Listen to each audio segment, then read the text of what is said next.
Boa noite, pessoal, tudo bem? Então vamos lá nesse fim de domingo, né?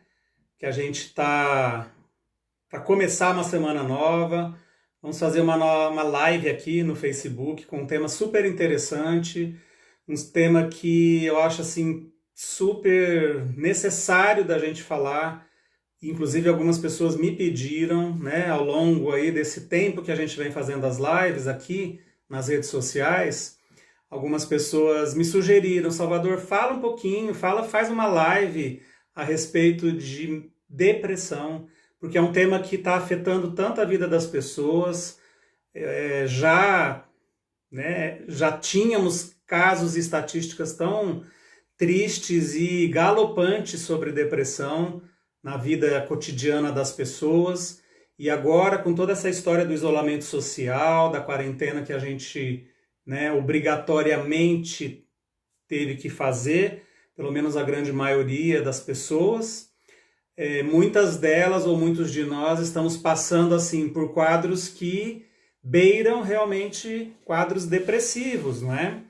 E a gente precisa entender, então, um pouquinho melhor como que a gente é capaz de lidar com isso, como que nós podemos lidar de uma forma mais equilibrada com essa situação toda que a gente está vivendo e como que a gente pode entender realmente a depressão na vida moderna. Por que a depressão tem aumentado tanto nos tempos modernos em que a gente vive com tantos recursos, não é verdade? A gente vive com tanta tecnologia, com tantas possibilidades, enfim, a vida devia ser tão melhor para a maioria das pessoas, e o que a gente tem visto é isso, né? As pessoas se sentindo cada vez mais infelizes, pessoas vivendo assim momentos de falta de significado na vida, pessoas não se conectando com aquilo que de verdade importa na vida delas e entrando então nesses episódios de quadros depressivos, né? Tô vendo o pessoal entrando aqui. Valeu, gente. Vamos lá, né? Pra gente ter uma conversa bem produtiva, tá?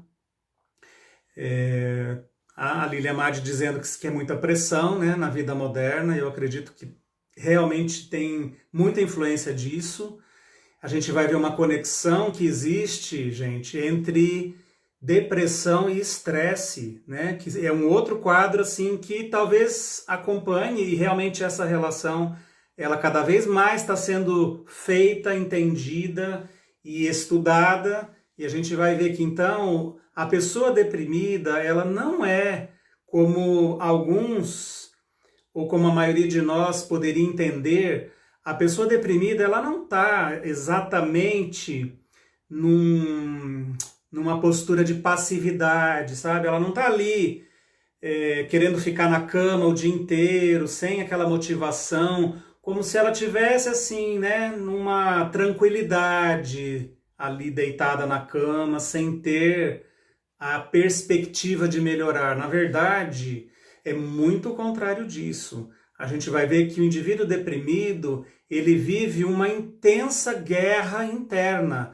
Dentro dele está acontecendo uma grande batalha interior e essa pessoa não está dando conta de, sabe, direcionar a sua energia adequadamente para a resolução desses conflitos, e ela entra num estado de conflito tão constante, de exaustão tão grande, que ela vai se esgotando e a gente vai tendo assim uma falência, sabe, de geração de energia, e a pessoa entra nesse esgotamento e acaba caindo nos quadros depressivos.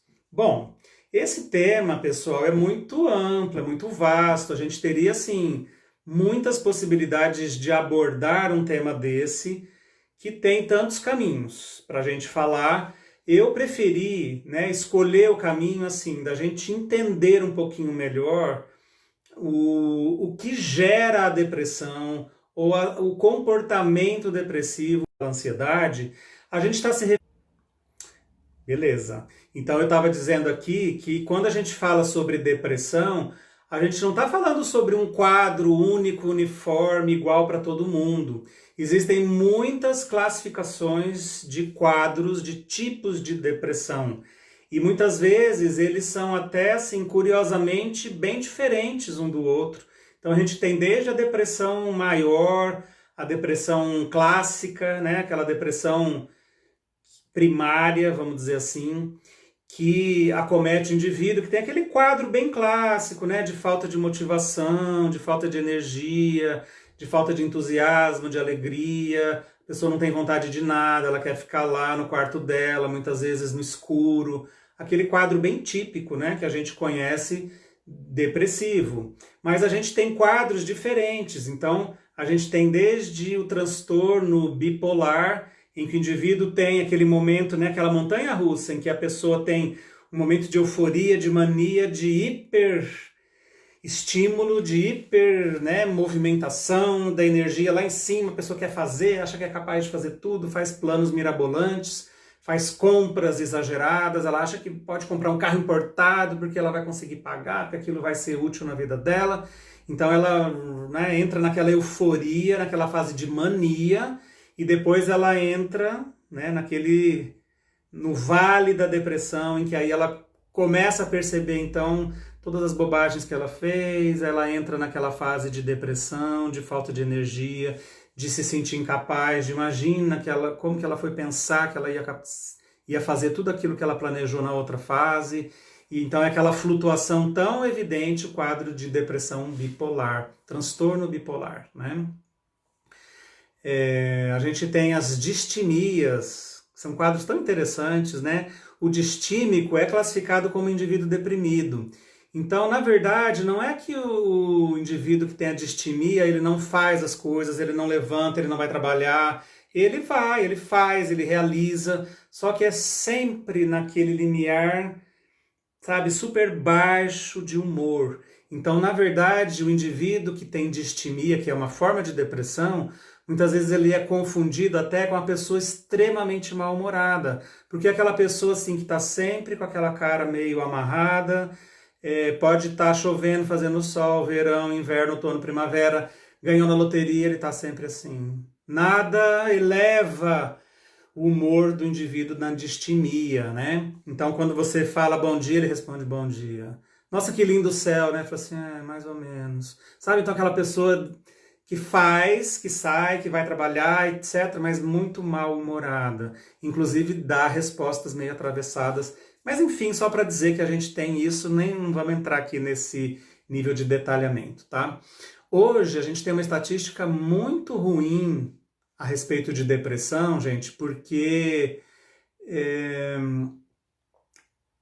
as estatísticas têm mostrado isso. A depressão é a causa número 1 de incapacitação de pessoas na vida moderna, incapacitação para o trabalho. É a causa número 1 de afastamento de pessoas para o trabalho, do absenteísmo, dos índices de falta ao trabalho. Então, pessoas que vivem nessa fase ruim, e não é uma frescura, tá? Não é da cabeça delas, elas realmente estão vivendo isso. É uma dor, é um sofrimento, é uma angústia de vida, um indivíduo deprimido. E ele não consegue realmente ser esse indivíduo produtivo que ele precisava ser no seu ambiente de trabalho, na execução das suas coisas. Então ele acaba assim pedindo afastamento do trabalho, pedindo atestados médicos, e o tempo inteiro ele está ali, sabe, incapaz de continuar a realizar a sua vida produtiva no trabalho. Então isso é muito preocupante, tá? Porque as estatísticas estão mostrando assim, ó, cada década que a gente vai passando, os índices de depressão aumentando, e o quanto isso então gera essa improdutividade, sabe, na vida dessas pessoas, né?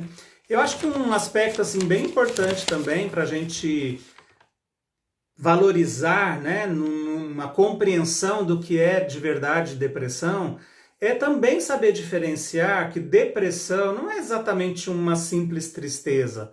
A tristeza, ela é uma emoção, faz parte do nosso repertório emocional, né, do ser humano. A gente tem momentos de alegria, momentos de medo, momentos de tristeza, tá? E a tristeza, ela pode ser considerada uma emoção normal. Quando a gente perde alguém, quando você tem um luto porque você perdeu, né, alguém querido, um ente querido na sua vida, você vai ficar triste quando você perde um animal de estimação, você fica triste quando você perde seu emprego, você fica triste, né, quando você não consegue realizar algumas coisas que você tinha planejado na sua vida. Então, normalmente, a tristeza, ela é um colorido aí, sabe, no seu campo emocional. Você fica triste, mas essa tristeza passa. E aí vem uma outra emoção, e depois pode vir a tristeza de novo. As emoções, elas têm essa característica, elas passam pelo nosso campo mental. Então, quando a gente tem uma tristeza persistente, então a tristeza vem, a gente fica triste e ela vai embora, mas aí de repente ela vem de novo, a gente continua triste, depois vem mais uma onda de tristeza. Então, essa tristeza persistente pode, né, gerar então um prenúncio de um quadro depressivo. Então é importante a gente diferenciar que a depressão não é simplesmente uma tristeza, né? A gente passa pelas tristezas da vida, pelas fases de luto, fases bem estudadas pela psicologia, a gente até já comentou aqui um pouquinho isso numa outra live. E então a tristeza ela tem esse aspecto passageiro, tá? Ela não incapacita o indivíduo para o trabalho, então você fica triste, mas você é capaz de produzir, você é capaz de ir lá e realizar o seu trabalho, né? Na depressão, o indivíduo se incapacita, ele entra num momento de introversão e de queda de energia abrupta e muito constante que o incapacita de exercitar seu trabalho, tá? Altera sono, começa a ter uma série de alterações fisiológicas na depressão que não acontece com os quadros de tristeza, né? Uma característica, pessoal, que eu acho super importante da gente entender e, saber identificar isso na nossa vida para a gente se prevenir em relação aos transtornos de depressão, é assim, o indivíduo começa a enxergar a vida em preto e branco. Essa definição eu acho muito interessante, né? Porque assim, nada que antes trazia alegria, que antes trazia motivação, que antes trazia, sabe, prazer na vida dessa pessoa, nada mais gera de novo essa sensação. Então a ciência hoje, inclusive, dá um nome para isso, chama anedonia. Anedonia significa assim, a ausência de prazer na vida, a incapacidade de gerar prazer novamente na sua vida. Então, a vida passa a não ser mais colorida, a vida começa a ser enxergada tudo em preto e branco.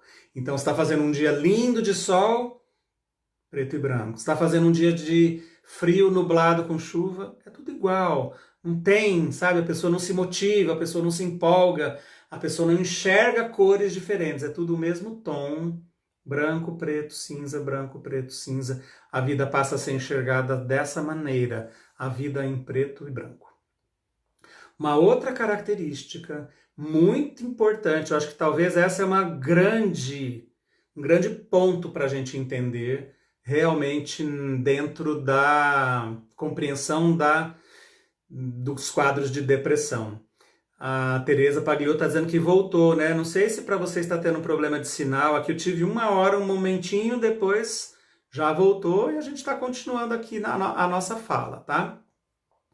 Então, assim, uma característica super importante, super, eu diria que assim é marcante no quadro da depressão, pessoal, é a dificuldade de lidar com as perdas. Então, eu disse anteriormente que quando a gente perde alguém, você entra naquele luto, naquela tristeza, mas aquilo tende a passar. Você então vai se refazer, você vai retomar suas forças, você vai retomar sua vida e aquela perda vai ser superada, tá? Quando a gente não consegue superar as perdas, e a gente vai ver por alguns motivos isso, que podem variar de pessoa para pessoa, quando a gente não consegue superar perdas, pronto, aí está um gatilho super importante, super frequente para a gente desenvolver um quadro de depressão, né? É importante a gente pensar nisso, sabe? Por que será que eu tenho dificuldades de superar perdas na minha vida? Que tipo de perdas, né? Talvez não sejam todas, mas qual o significado que eu dou para uma perda na minha vida? Então, às vezes, a gente direciona tanto a nossa vida para determinados objetos, para determinadas pessoas, para determinados aspectos, que quando eu perco aquilo na minha vida, quando eu tenho uma perda daquilo na minha vida, a vida desmorona. Então, se a minha vida é super voltada para X pessoas, né? Não que a gente não deva amar as pessoas mega importantes da nossa vida, né? Pai, mãe, a família que a gente constitui, o esposo, a esposa, os filhos, enfim.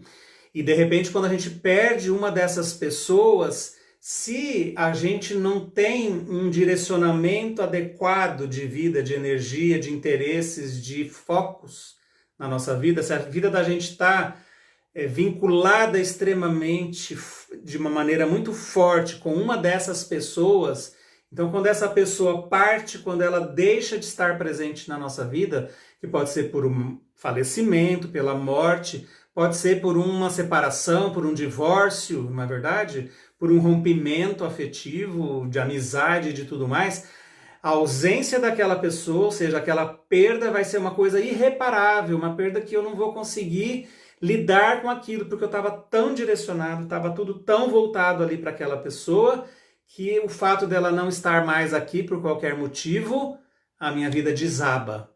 Então a pessoa ela não tem uma estabilidade emocional ou uma riqueza de vida emocional capaz de fazer com que, mesmo diante de uma perda, a vida continua. Eu tenho a minha estrutura pessoal, a minha estrutura psicológica bem determinada, bem esquematizada, e eu dou conta de superar aquilo, e vamos continuar, e vamos. A vida tem mais significados, não é? Realmente, né?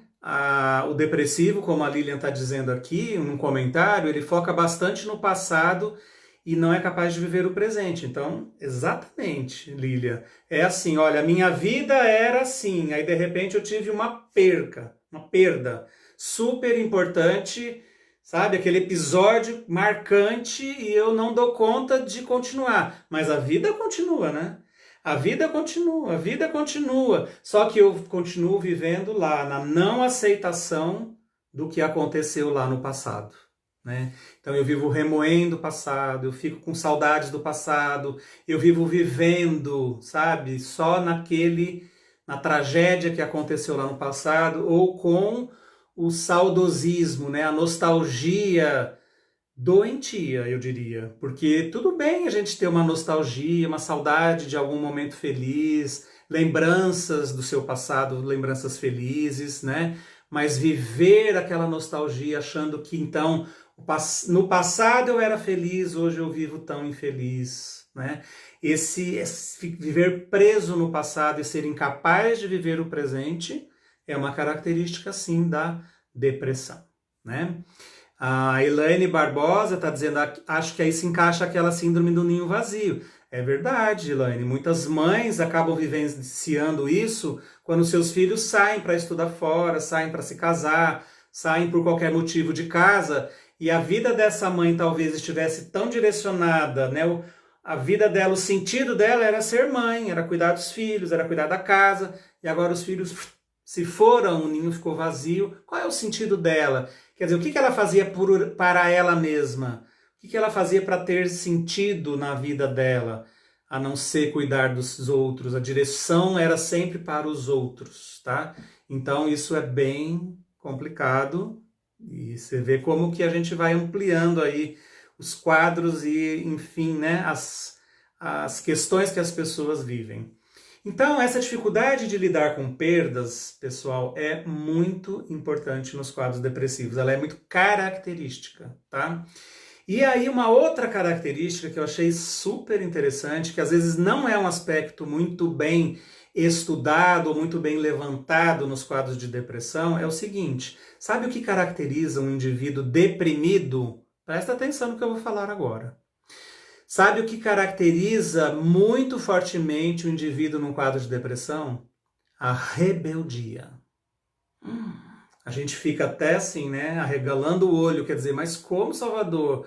O indivíduo deprimido não é aquele indivíduo sofredor, aquele indivíduo que está lá, né, passando por aquela situação tão difícil de não saber lidar com as suas perdas e tal. Então, mas exatamente a dificuldade de lidar com a perda pode estar nessa característica de não aceitar que a vida fez isso com ele. Que a vida está trazendo essa dificuldade com ele. Que a vida está fazendo ele passar por isso. Então, olha que importante, né? Eu li sobre isso a primeira vez e achei super interessante nesse livro aqui, olha, é um livro espiritualista, Reforma Íntima Sem Martírio. A autora espiritual é a Hermance Dufaux. Esse é um belo livro, tá? Quem gosta de autoconhecimento, quem gosta de, né, fazer reflexões a respeito disso, vale a pena ler. Aqui nesse livro tem um capítulo muito interessante chamado Depressões Reeducativas. Então, olha só, né? Na abordagem, essa autora, ela diz assim, que a depressão, ela vem para nos reeducar, para nos fazer enxergar que a gente não é o Todo-Poderoso e que a vida não tem que ser do jeito que a gente quer, que a gente planejou, que a gente imagina que deveria ser. Então tá, eu estou vivendo a minha vida, aí de repente, plum, alguém da minha família vai embora, alguém da minha família morre. E aí eu fico lá, né, na rebeldia, mas como que a vida me tirou essa pessoa? A pessoa que eu mais amava, como que Deus levou essa pessoa? Como que Deus não sabe que eu preciso dela para continuar vivendo? Então é uma não aceitação, né? É uma falta de aceitação, é uma rebeldia de não aceitar as perdas que a vida nos coloca. E aí a gente não vai nem entrar em detalhes aqui do porquê, né? Tudo isso acontece, porque tudo tem uma causa, tudo tem uma história, nada acontece do nada sem uma causa. A gente precisa entender que tudo tem uma causa e um sentido maior e que a vida não gira em torno do nosso umbigo. Então, um indivíduo deprimido, né? Eu não tô querendo ser duro demais, meus amigos. A gente entende o sofrimento. Não é fácil. A depressão é uma enfermidade, é um transtorno mental muito difícil de ser lidado. Eu não estou desmerecendo o sofrimento do indivíduo que passa pela depressão, mas esse entendimento é importante. Porque a gente não pode só querer assim, ai coitadinho, ai coitadinho, ai tadinho do indivíduo deprimido, porque na verdade ele precisa realizar um aprendizado. Então todos os tratamentos estão aí, né? A gente não vai em nenhum momento dizer assim, ah, então ninguém precisa de tratamento, ninguém precisa de remédio. Não, por favor. Tá? Eu acho que a contribuição da medicina e da psiquiatria, ela está aí, precisa ser muito bem vista. Indivíduos com depressão grave precisam de medicamento, tá? E aí tem várias possibilidades, inclusive os acompanhamentos integrativos, tá? Mas tem pessoas que precisam de medicamento químico para elas conseguirem encontrar um equilíbrio e a partir desse equilíbrio mínimo elas conseguirem então traçar passos e projetos para sair e superar todos esses grandes desafios, tá? Tô vendo o pessoal comentando, né? Rapidinho, deixa eu só voltar aqui. Tem gente que conhece o livro, a Lília Madi está dizendo aqui. A Silvinha Gonçalves conseguiu entrar, né? E tá vendo aqui os comentários, legal. Ela está dizendo que ela está há 6 anos em tratamento para depressão e ansiedade.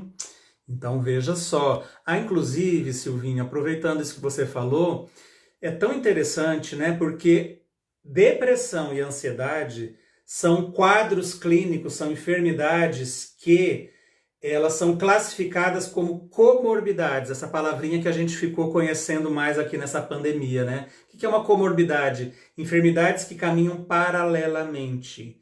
Então, quando você estuda um quadro de depressão, quando você estuda um quadro de ansiedade, eles têm pontos em comum, sabe? Então, muitos indivíduos ansiosos têm um perfil de depressão. Inclusive, um dos tratamentos, eu falei isso na live de ansiedade, Um tratamento clássico para você tratar com remédio químico o indivíduo ansioso é dar um antidepressivo, tá? Então, tem conexões, tem inter-relação os quadros de depressão e de ansiedade, tá? Então, essa rebeldia do indivíduo deprimido, ela é um aspecto muito importante de ser entendido em qualquer abordagem terapêutica, porque o indivíduo deprimido, ele precisa do atendimento médico e ele precisa do atendimento psicoterápico. Só tomar antidepressivo, sem fazer avaliações de vida, sem lidar com essas questões íntimas, a pessoa não vai sair do quadro depressivo. Tá? Aí tem pessoas que dizem assim, mas eu tomo remédio já há tanto tempo, então eu vou tomar para sempre um antidepressivo.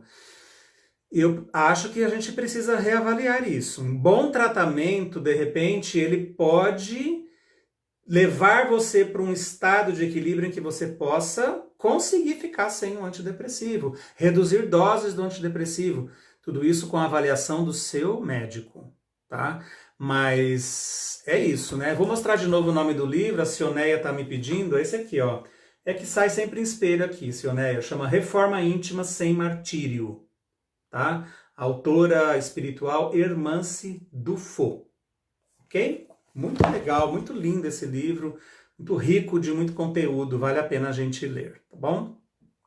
E eu queria falar também, antes da gente falar das possibilidades de tratamento, só porque a gente não se alongar, porque o tempo passa rápido, né, gente? Eu queria falar para vocês dessa conexão entre estresse e depressão. Então, aparentemente, parecem coisas tão opostas até, né?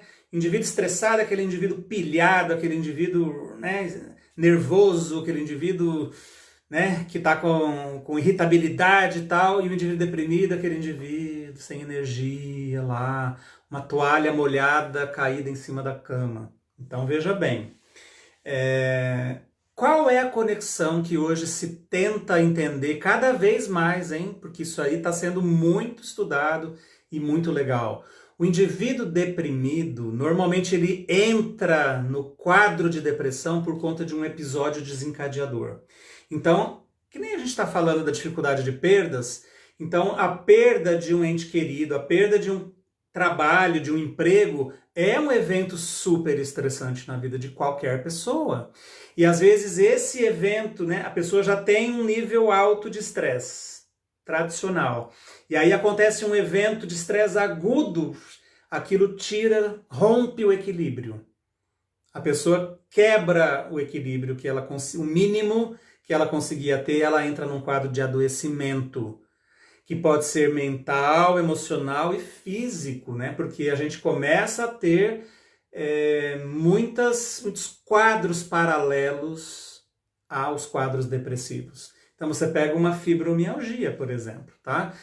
Na fibromialgia, você tem uma síndrome, são muitos sintomas, muitos quadros paralelos juntos. Um deles é assim, fibromialgia tem uma estatística muito prevalente, principalmente em mulheres, e mulheres com quadros depressivos concomitantes. Então, até onde se sabe, né? Uma coisa vai puxando a outra, uma coisa vai acarretando a outra, desequilibrando outros segmentos do nosso corpo, outros sistemas orgânicos, e aí as coisas vão se complicando cada vez mais, tá? Existe um achado cerebral, só para a gente ver como essa correlação existe entre estresse e depressão. Então, por exemplo, existe uma estrutura no nosso cérebro chamada hipocampo. O hipocampo é uma região pequenininha, bem no meio do cérebro, e é uma região super importante do cérebro límbico, do cérebro emocional, uma região super importante para a consolidação de memórias, tá? E o hipocampo, ele é uma região extremamente afetada pelos hormônios do estresse, principalmente o cortisol. Então, quando a gente está com estresse muito alto e crônico, o nosso corpo fabrica muito cortisol.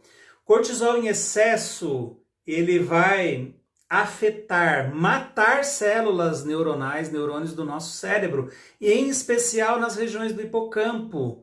Por quê? Porque as células do hipocampo têm muitos receptores para cortisol.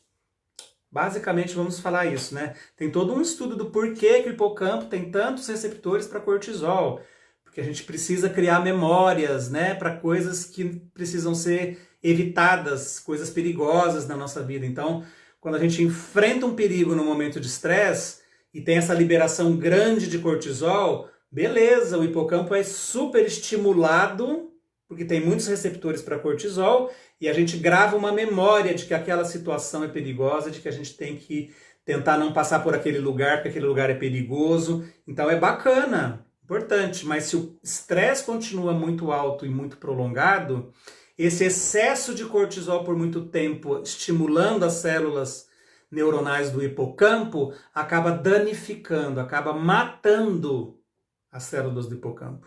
Então eles já identificaram isso através de exames de tomografia computadorizada, né, de imageamento cerebral, que o hipocampo dos indivíduos deprimidos ele é 15% menor do que as pessoas não deprimidas. E isso tem uma relação, uma conexão, então, com esse quadro de estresse. Estresse muito alto libera muito cortisol que mata as células do hipocampo e o hipocampo diminui. Tá? Existe uma boa notícia nisso, porque a partir do momento que você sabe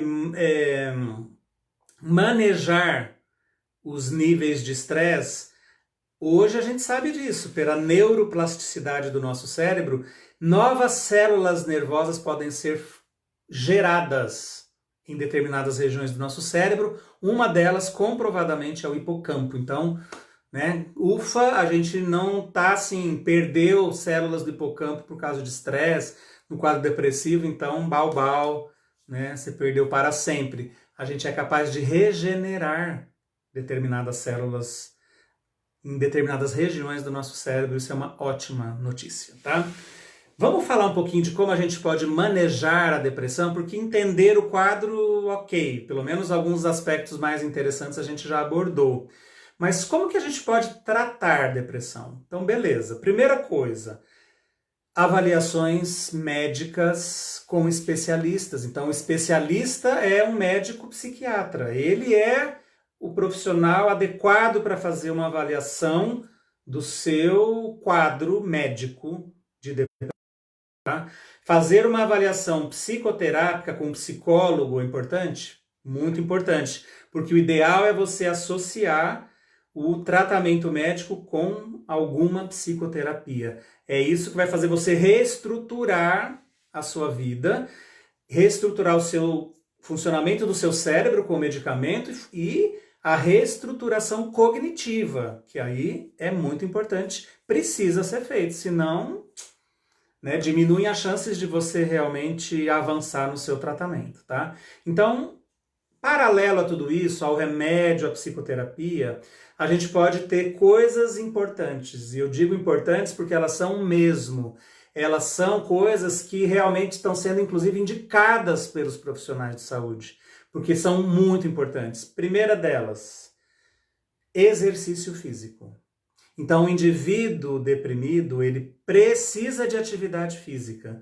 Hoje, a atividade física é considerada importante no nível de medicamento.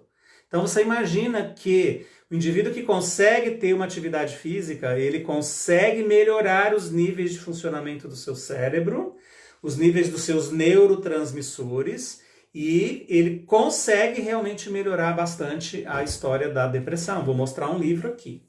Separei alguns para mostrar hoje para vocês. Esse livro é muito interessante, gente. Chama Corpo Ativo, Mente Desperta. Então é um médico psiquiatra que escreve, Dr. John Ratey. Esse nominho aqui. Qual que é a proposta desse livro? Ele fala, assim, com muitos detalhes, o efeito benéfico do exercício físico, da atividade física em vários quadros. Ele fala de ansiedade, ele fala em quadros de diabetes, hipertensão, tem um capítulo especificamente dedicado à depressão. Então, muito legal esse livro, Corpo Ativo, Mente Desperta, porque ele fundamenta, é um médico escrevendo, tá? Não é uma pessoa que achou que é assim. É baseado em referências de pesquisa, de bibliografia. Então, é um médico psiquiatra escrevendo e recomendando realmente a atividade física, tá? Pelo menos, a gente pergunta assim, mas qual atividade? Quanto de atividade física? Isso pode variar bastante, mas existe um mínimo a partir do qual você começa a ter benefícios. Esse mínimo é pelo menos 20 minutos 3 vezes por semana. Então, olha que não é muito, hein? Olha que não é nenhuma coisa muito exigente.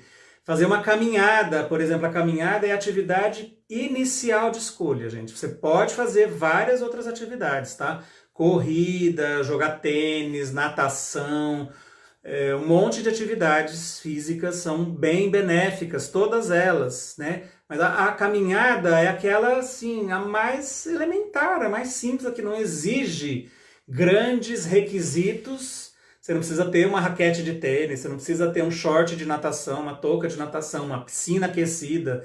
Você pode sair e caminhar simplesmente, tá? Especialmente atividades ao ar livre dão melhor resultado do que umas atividades indoor. Atividades dentro da casa, atividades dentro de uma academia. As atividades ao ar livre, elas trazem um benefício maior, porque você vai estar em contato com a natureza, ou, enfim, ao ar livre, com contato com a natureza, então melhor ainda. Você vai conseguir tomar sol, que é extremamente importante, a gente já está vendo isso, né? Até na pandemia de coronavírus, todo mundo fala, toma sol, sol libera vitamina D3, vitamina D3 ou a vitamina D é um cofator que melhora um monte de atividades no seu corpo. A gente precisa de tomar sol, a gente precisa de ativar a fabricação de vitamina D no nosso corpo. Então, o exercício físico sustentado, ele também tira o foco naquele pensamento ruminante. Olha que interessante. Então, eu estou caminhando, eu estou vendo coisas novas, a minha mente se liga em outras coisas e eu rompo com aquela cadeia, aquele espiral negativo só de pensar em coisa ruim, para baixo e para baixo. Mesmo que seja por 20 minutos, né? Por isso que uma prática de yoga é tão valiosa, não só em depressão como para tudo, porque no momento que você está fazendo uma aula de yoga, você está conectado com as sensações, com a sua respiração, com o que acontece no seu corpo. Então você está fazendo uma postura de yoga, você tem que estar presente, você tem que estar sentindo o que está acontecendo com o seu corpo naquele momento. Você não pode entrar numa postura de yoga e ficar pensando, por que meu pai falou aquilo, porque minha mãe falou aquilo, porque há 20 anos atrás o namorado, a namorada me falou aquilo. Entendeu? Você tem que estar presente ali. Então, prática de yoga é uma coisa super legal para um paciente deprimido também, né? As atividades físicas geram a produção de uma substância que todo mundo hoje já conhece, que são as chamadas endorfinas. Endorfinas é uma substância poderosa que o nosso corpo fabrica, várias regiões do nosso corpo fabricam, o nosso cérebro secreta endorfinas também. Então, o nosso cérebro secreta endorfinas que geram uma sensação de prazer e de mais alegria. Outras regiões do nosso corpo secretam endorfinas que geram uma sensação de bem-estar, inclusive de analgesia, né? A endorfina, ela é capaz de aliviar dores.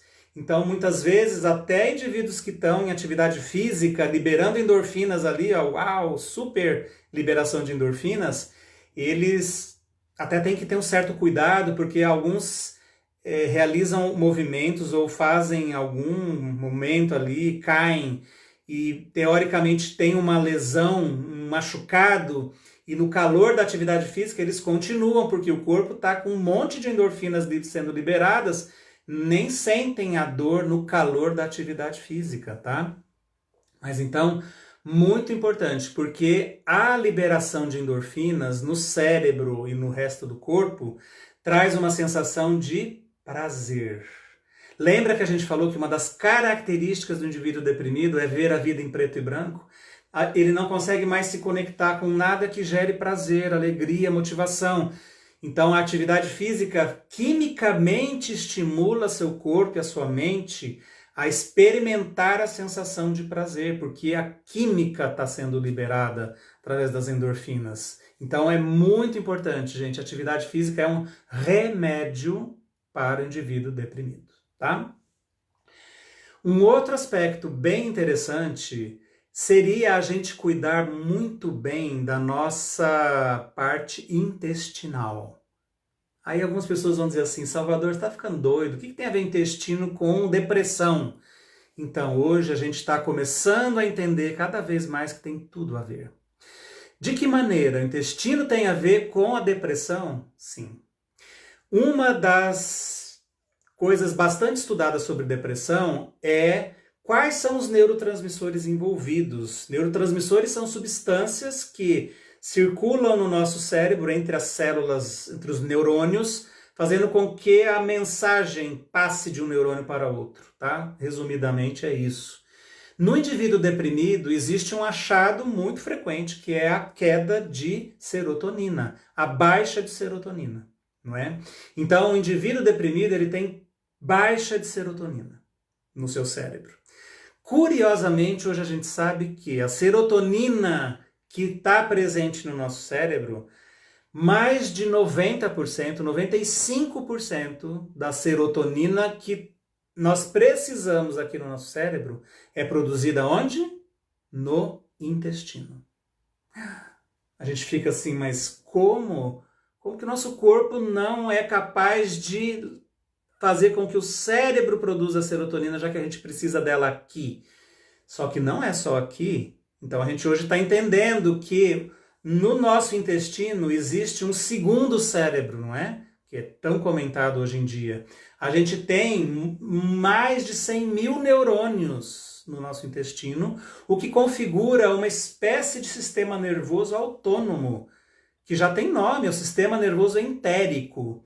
Então, através do sistema nervoso, das células neuronais, dos neurônios que existem no nosso intestino, existe todo um jogo de produção de substâncias, de estímulo e de conexão entre o que acontece no nosso intestino e informações que vão para o nosso cérebro.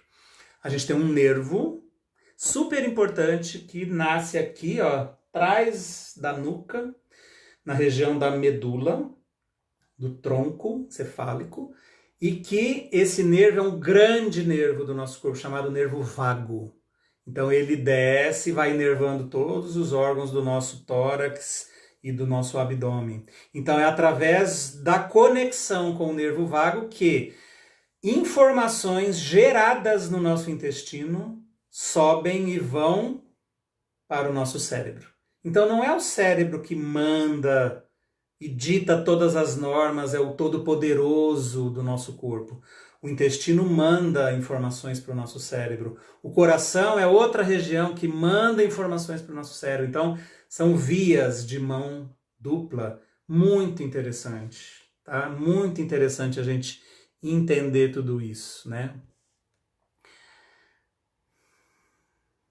Eu parei nos comentários aqui e acabei não vendo, né? Tudo que o pessoal falou. Perguntando do livro, muito bom.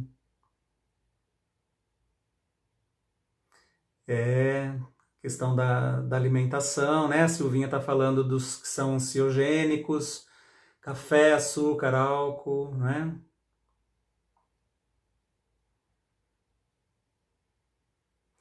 Então, o café, né? Tem gente perguntando, café é prejudicial para o indivíduo deprimido? Se tem uma comorbidade de ansiedade e se você tem sensibilidade à cafeína, porque tem pessoas que não têm muita sensibilidade, isso é individual. Mas se você tem sensibilidade na cafeína, diminua. Não só café, mas o chá, chá verde, chá mate, chocolate, todas as bebidas de cola, todos têm cafeína. Então, se você tem essa sensibilidade, pelo menos diminua. Não ingira cafeína após as 16 horas, né? Então, que pena, né? O pessoal está dizendo que está travando muito.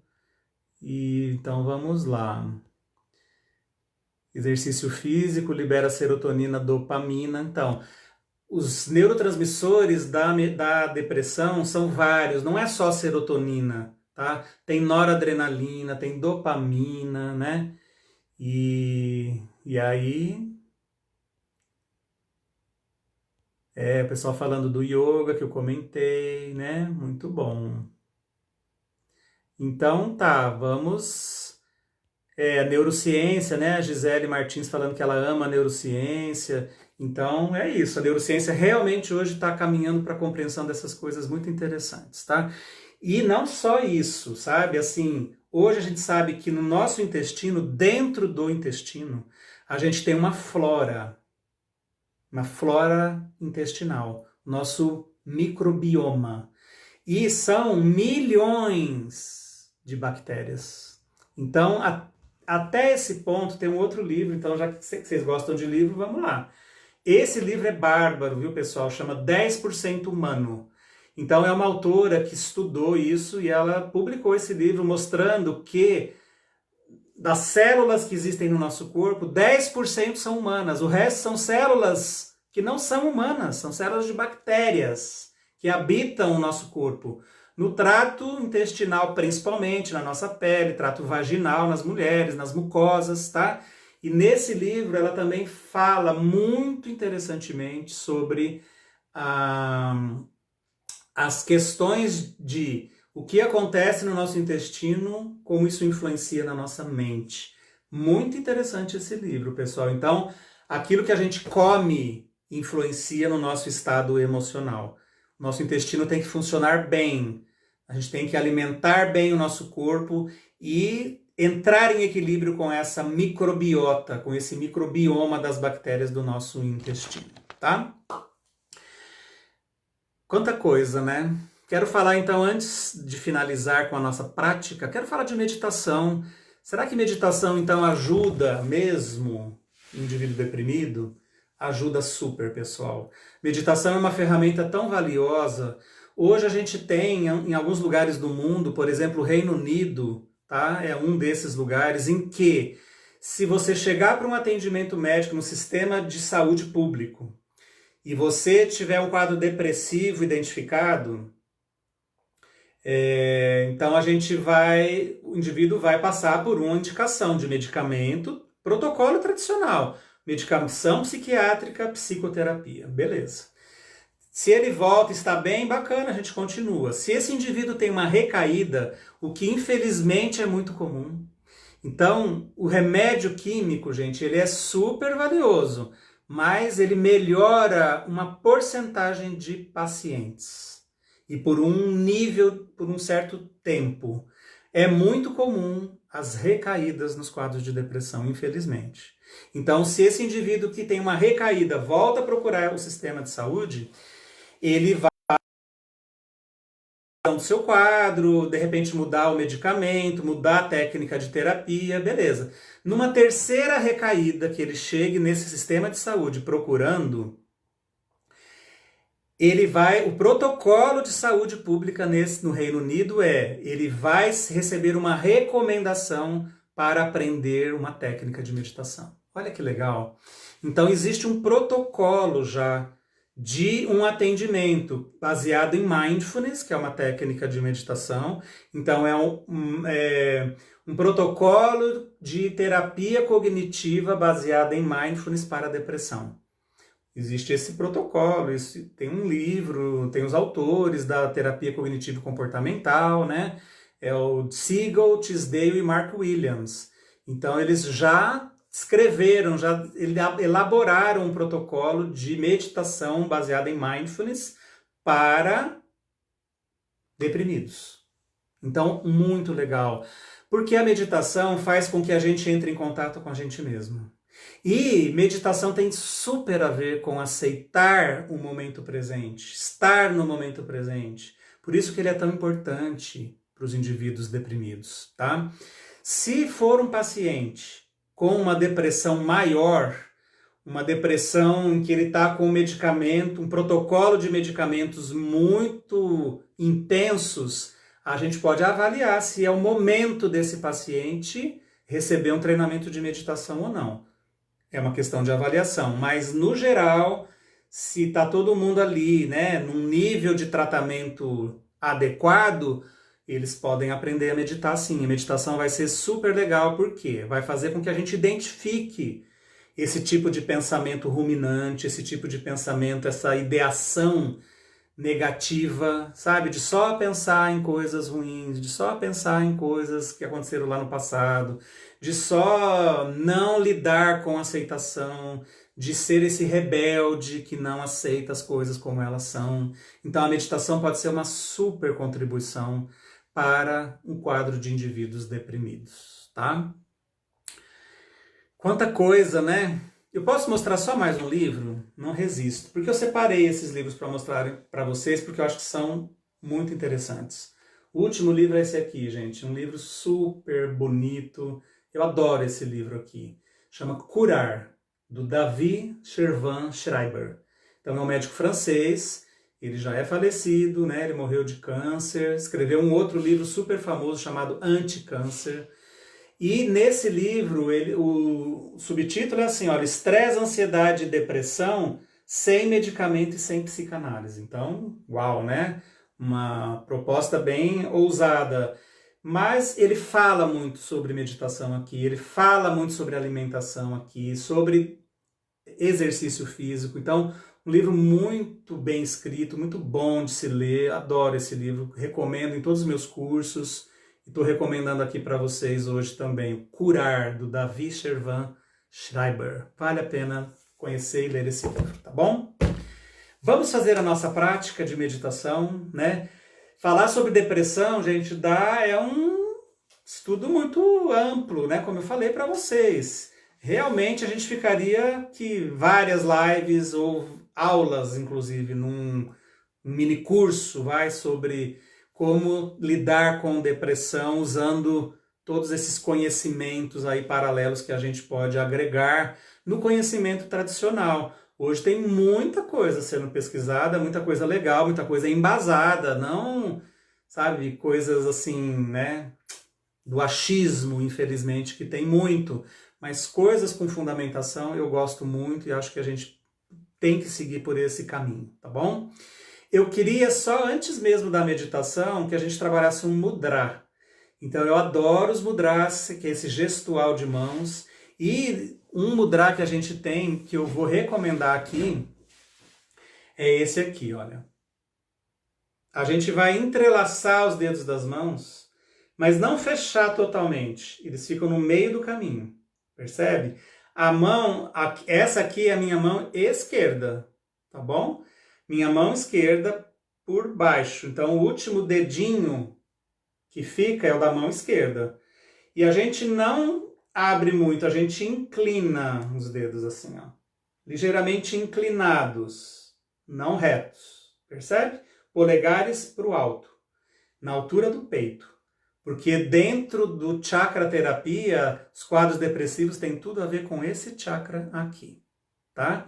Então, olha, a gente entrelaça sem fechar totalmente, só entrelaça, direciona um pouquinho para cima os dedos e os polegares para cima. Esse mudra chama Vajrapradama. Vajrapradama. Então a gente vai colocar aqui na frente do peito, tá bom? Ativa o quarto chakra, que é essa região do peito. É um mudra que ativa o entusiasmo, né, a alegria de viver. Eu gosto muito dessa palavra entusiasmo, porque ela, na origem dela, né, é uma palavra do grego, entelsiasmos. Teos significa Deus. Então a pessoa entusiasmada, ela está cheia de Deus. Bacana. Pensa bem no significado de entusiasmo. O indivíduo deprimido, ele não tem muito entusiasmo, tá? Mesmo no indivíduo bipolar, tá bom? Né? A gente poderia classificar o entusiasmo não é uma aceleração. O entusiasmo é estar cheio de Deus, é ter um sentido para essa alegria, é ter um sentido para essa motivação. Não é uma coisa de rapidez simplesmente, de energia mal direcionada, mas entusiasmo, Deus dentro de mim, tá? Então, vamos lá. A gente vai fazer assim, olha, o mudra. A gente vai fazer por 2 minutos. Quem se sentir confortável de continuar com o mudra durante a meditação, pode continuar, tá bom? Quem achar que beleza, desmancha, coloca as mãos sobre o seu colo, perfeito também, tá bom? Vamos lá? Eu vou pôr uma musiquinha aqui, pra gente ficar com um fundo bem gostoso, tá? Então vamos lá, sente-se confortavelmente. Veja se você está com a sua coluna bem apoiada, coluna bem reta. Vamos fazer a nossa meditação, né? Para a gente lidar melhor com essas questões, com a tristeza, com a falta de entusiasmo, com os quadros depressivos, tá bom? Entrelace os dedos das suas mãos assim, com a mão esquerda, o dedinho da mão esquerda por último, ligeiramente apontando para cima, não reto, polegares para o alto na altura do peito. Fecha seus olhos. Faça uma respiração bem profunda. Esse é o gesto que traz energia para o alto do peito, que abre o chakra do coração. É um mudra que traz qualidades de fé, de acreditar, de esperança, aquela fé inabalável, de que tudo vai dar certo, de que tudo vai passar, de que nós temos condições internas de superar todas as perdas, todos os eventos que a vida nos encaminha como teste, como desafios. E a gente vai fazer uma afirmação para esse mudra. A minha sugestão é: eu me encho de entusiasmo e de alegria de viver. Eu vou repetir. Eu me encho de entusiasmo e de alegria de viver. Vai repetindo mentalmente para você. E de verdade sentindo isso. Eu me encho de entusiasmo e de alegria de viver.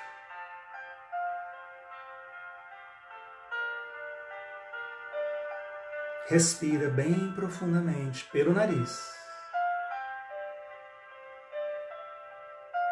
Abre o seu coração.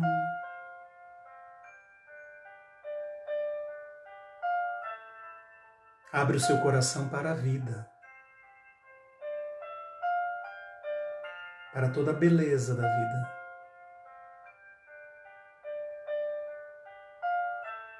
Mesmo em momentos mais difíceis, mesmo em momentos mais desafiadores, como esses que nós todos estamos vivendo. Mas tenha uma fé, tenha entusiasmo, energia e motivação para vencer, para aceitar, para transformar. Se você quiser permanecer com o mudra, ok. Quem se sentir melhor desmanchando o mudra, ok também. De olhos fechados.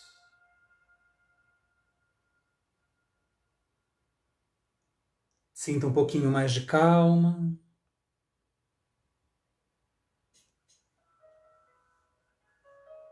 Uma sensação de alegria dentro de você. Uma alegria que brota por você ser quem você é. Do jeito que você é. Não importa que muitas coisas você tenha que mudar. A gente falava de reforma íntima, não é? Tudo bem, todos nós temos que mudar muitas coisas. Mas a gente já pode sentir alegria por aquilo que nós já somos. Por tudo que nós já conquistamos na nossa vida.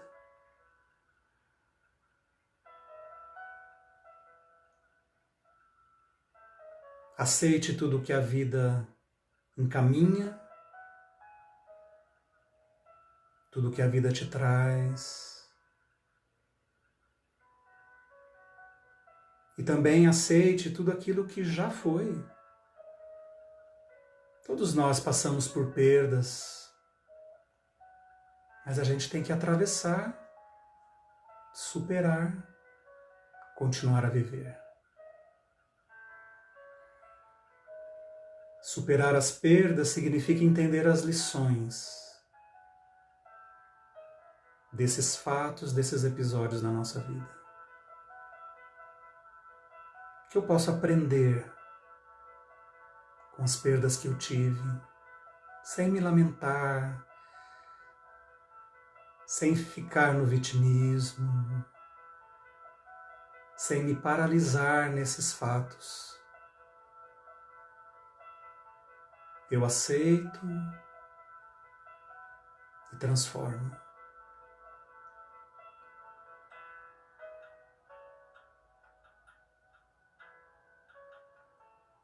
Sinta seu coração mais aberto. Encha-se de entusiasmo. Encha-se de Deus.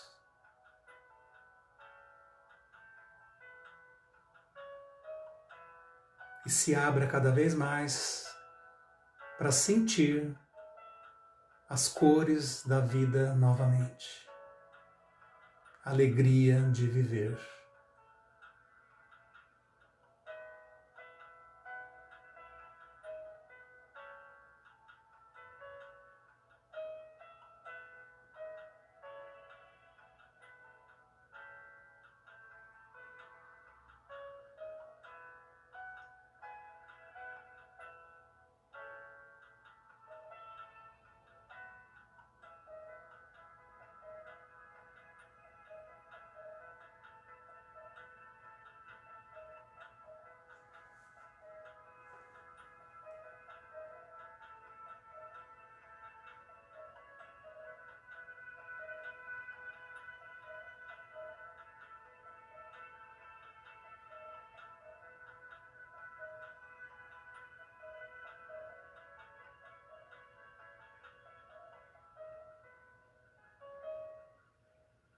Mantenha seus olhos fechados.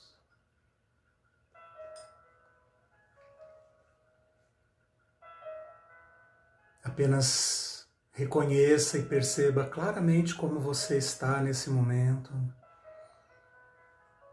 Como está a sua energia, como está a sua emoção, como está a sua mente.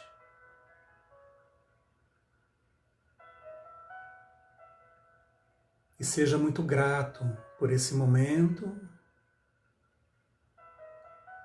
muito grato pela vida que cada um de nós tem, cheia de oportunidades, cheia de lições, cheia de desafios, mas uma incrível oportunidade de crescimento.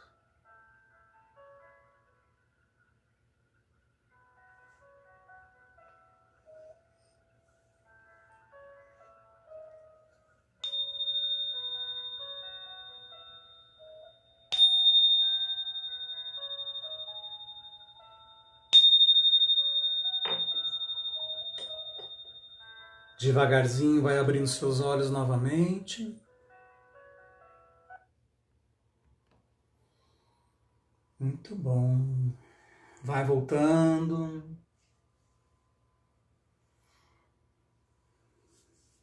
Ótimo.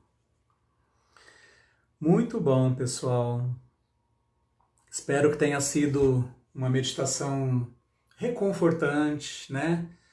Se você quiser escrever como foi a sua experiência de meditação antes da gente finalizar, tem um pessoal dando, né, gratidão aqui.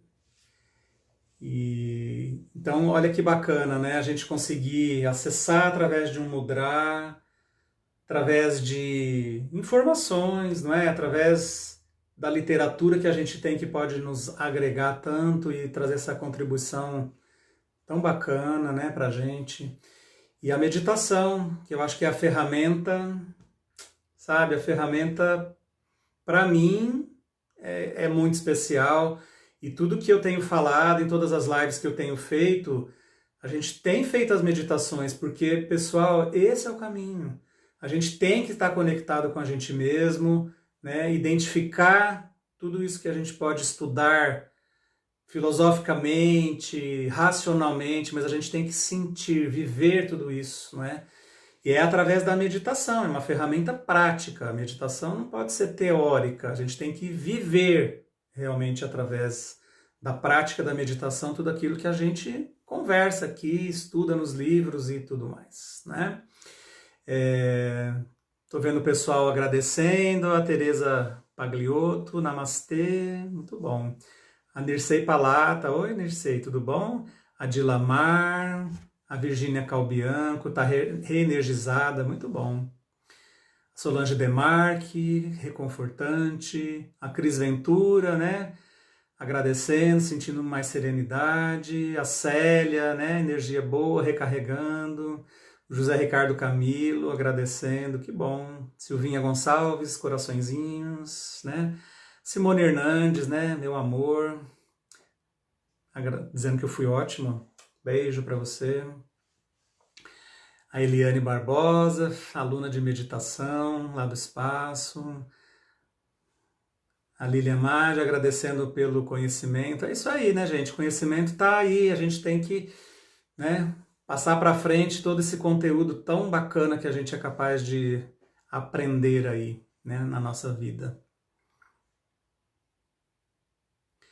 A Rita de Cássia, a irmã da Neuza Liu, que legal, um prazer ter você aqui com a gente, Rita. Ana Lúcia Trindade, muita conexão, foi maravilhoso, gratidão, eu que agradeço. Então é isso aí, pessoal, que a gente possa, né, refletir bastante na nossa vida, nos momentos em que a gente está mais down, aqueles que têm realmente um diagnóstico de depressão, então, né, vamos rever tudo isso que a gente pode fazer e aprender com esses quadros, porque é isso aí, né, os desafios são para a gente aprender como a gente já viu aqui. Combinado? Um beijo para todos, um ótimo final de domingo, uma boa semana que se inicia e com certeza teremos aí as nossas lives, tá bom? Um grande abraço, fiquem com Deus, até a próxima.